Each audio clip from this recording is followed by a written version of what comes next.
Alors, vous avez une voiture qui a été prise sous un certain angle. Il va falloir trouver une photo qui convient pour la mettre dedans, une photo dans laquelle elle va bien passer. Donc, évidemment, si c'est vous-même qui prenez les photos, vous pouvez en prendre plein, plein, plein sous différents angles et il y en aura forcément une qui sera bonne, hein, de photos.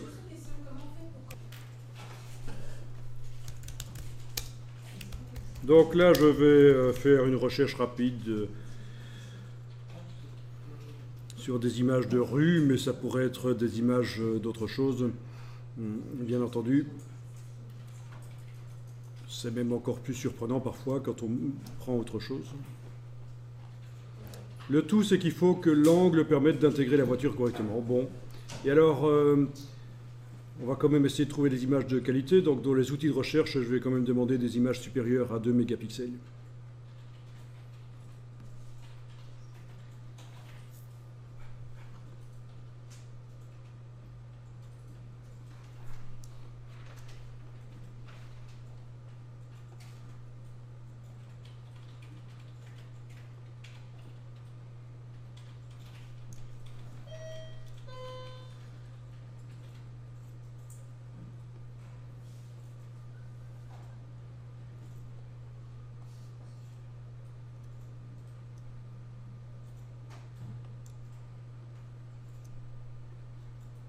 Vous pouvez en télécharger quelques-unes.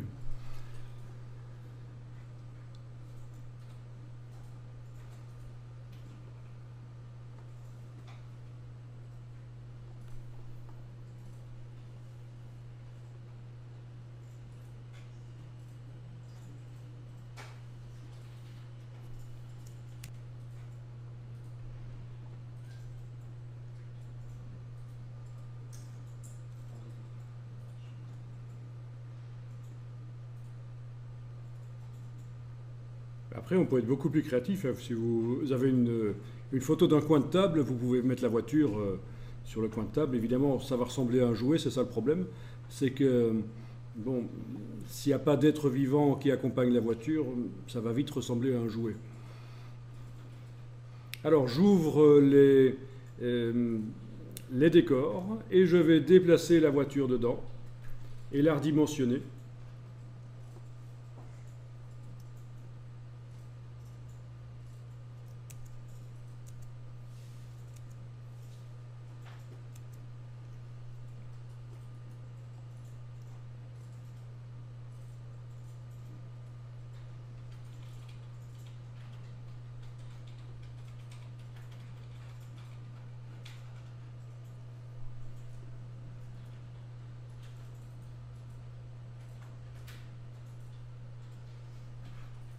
Ok.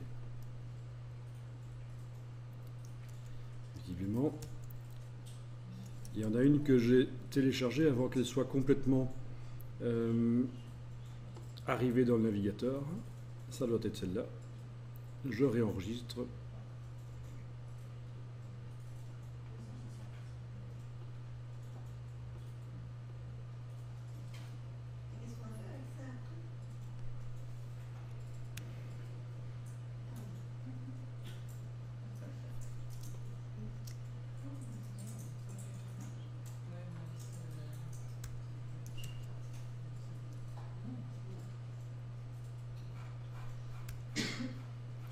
Et donc voilà, je teste la voiture dans les décors. Donc les montagnes, j'en ai plus besoin, ça je ferme.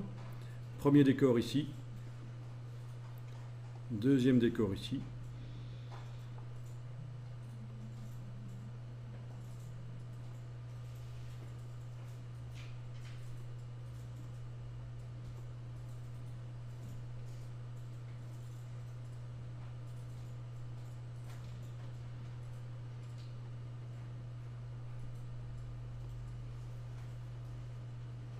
Et en fait, il suffit de fermer le groupe et le déplacer. Donc le groupe qui est dans la palette des calques, il vaut mieux le fermer parce que sinon vous risquez de déplacer un seul des calques. Il vaut mieux qu'il soit fermé. Et on déplace le groupe, soit en prenant vraiment le groupe de la palette des calques et en le mettant sur l'autre image, soit avec l'outil de déplacement. vous déplacez la voiture.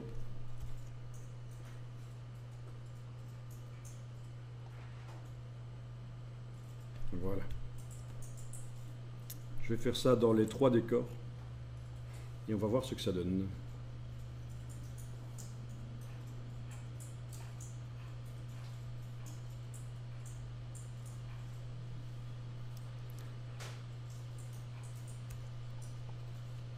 Ben, vous allez redimensionner, édition, transformation manuelle, vous zoomez en arrière pour voir le cadre global de l'image de la voiture. Avec la touche majuscule enfoncée, je vais garder les proportions. Alors là, j'ai un problème. Vous voyez, quand vous redimensionnez, la texture bouge complètement. Alors, j'annule.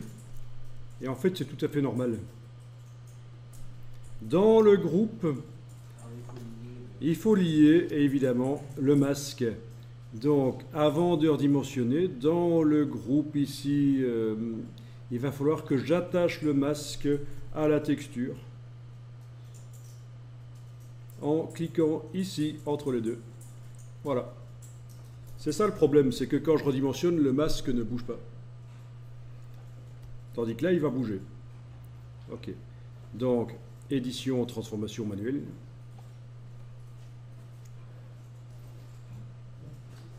Touche majuscule. Je redimensionne.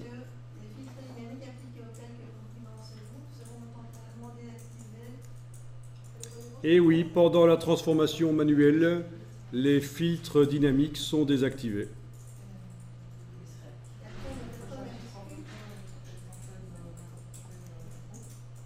Donc les filtres dynamiques, quels sont-ils ici? Au fait, les filtres dynamiques, ah ben c'est la netteté en fait, la netteté qui est qui a été mise sur les phares en fait. Hein.